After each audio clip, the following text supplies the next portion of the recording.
Okay, so the Falcons are on the clock. Got my Super Bowl gear on. And we've got a minute 16, so we should be coming up very quickly. Obviously, there's not a lot of time between these.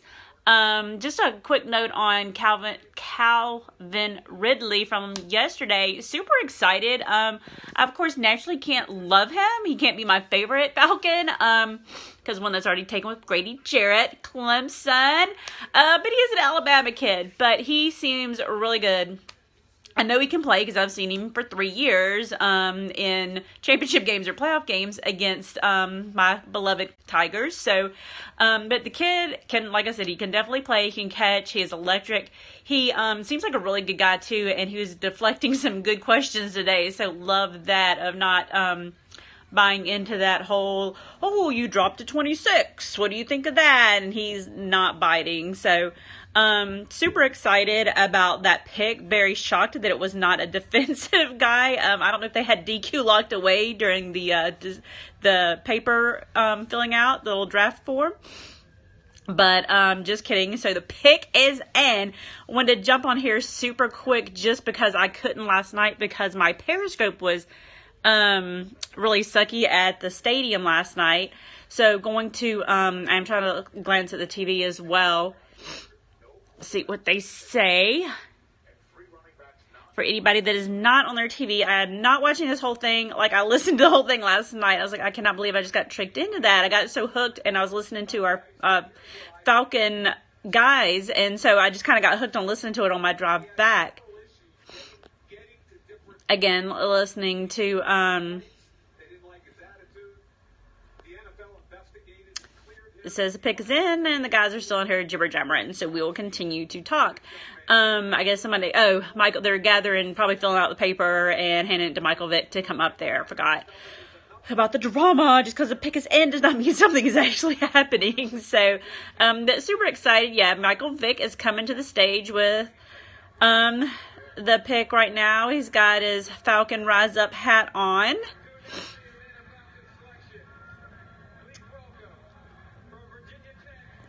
Go.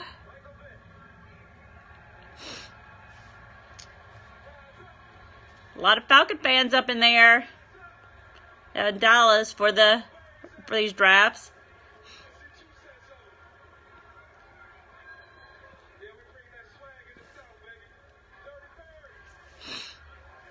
Here we go.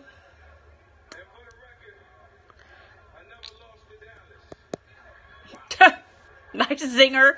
Vic said, for the record, I never lost to Dallas.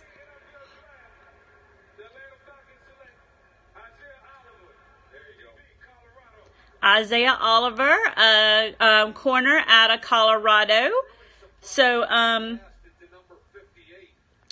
kind of shocked that he got that far. He's 6 feet, 201, had 4.5 in the 40-yard dash. He's originally from Arizona.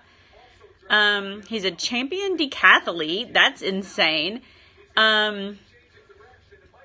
He's got some really good footwork and change of direction. So they're obviously showing some clips. He had 13 pass breakups in 2017 and led his team, Colorado. So that sounds good. Had 27 tackles and 2 interceptions. So sounds like he's going to be a good addition. And he's used to running up there in that crazy Colorado air. So Georgia air should be good for him, right? He has 3 interceptions in his career, so obviously he's coming on strong. Did, obviously better last year. And now he'll be in Atlanta, so super excited. We knew, I guess I kind of maybe surprised that it's a corner versus a defensive tackle, because right now we got Grady as our defensive tackle, so I guess maybe he plays left and right defensive tackle, so we'll see. I know Chuck Smith said yesterday, talking about that and the Falcons' original first pick, that there's a lot of these defensive guys, and I guess they're probably easier to coach up and to train more so than a natural like Calvin Ridley. Obviously, a receiver like that is those are hard to come by, and So, like I said, it's still crazy that he went to 26, especially like anybody at Alabama you'd think would go in the first, 5 or 6 counts, no matter what position you needed. So, I think that's what we were taking is best available at that time. And since he was still sitting there, we're like, what the heck? I think maybe the defensive tackles that we wanted were already gone. So we're going to get those and coach them up, let Grady show them what to do. And as you know, Grady's not a huge run stuffer because he goes around and he's really in that backfield. So I think if you get a big guy later in the rounds, you're going to be able to do something with them and just get those tackles in there to kind of shove the way and push you into Grady or push you to the outside where we've got Vic or Tack. And if somebody happens to get past all of that mess, then they got our DBs and corners.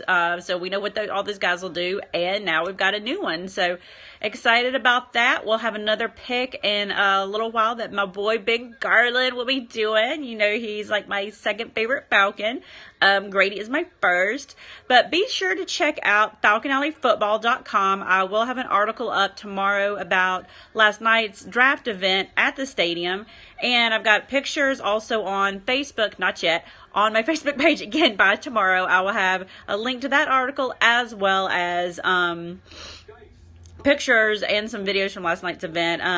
I got a short video of what now is the Georgia Dome. Still kind of sad about that, but Mercedes-Benz Stadium is off the chain, but it still makes me sad because I've been to a gazillion games in the Georgia Dome. But have a couple of videos of that, have a couple of videos of in the locker room, headed on the field, playing on the field. So, like I said, Periscope would not work last night at the stadium, but I will have some of those videos up. And like I said, lots of pictures, and I did get to meet, obviously, Grady. Tack, I got kind of a video with Tack, so that's kind of cool. He was super awesome to fans as well. Deion Jones, Keanu Neal, our current players I saw. I think Rocky was down on the field with some other guys who I haven't, not sure exactly who I was down there yet, but I did see those 4 guys up in, on the 100 level. I also got to talk to Chuck Smith. He is delightful, as I'm sure a lot of you guys know from watching him back in the day, but also listening to him on the radio a lot. And I missed Terrence Mathis, which really makes me mad because I love Terrence and I talked to him a couple of times, so I missed him. But Harry Douglas, he lives in Atlanta, and he was back down, and he's been on the radio a lot with the guys on 92.9 The Game, and he was down there, so that was awesome. Also hung out with Dukes and Bell for a little while. They are also awesome. So funny to listen to and so delightful to talk to in person. So, like I said, I will have a recap of all the little happenings from yesterday, as well as pictures at FalconAlleyFootball.com on Facebook or FalconAlleyFootball.com itself. So, follow me, Falcon Alley, everywhere on all your social media so you can know what's going on all the time with our Falcons. Rise up and have a great weekend, everybody.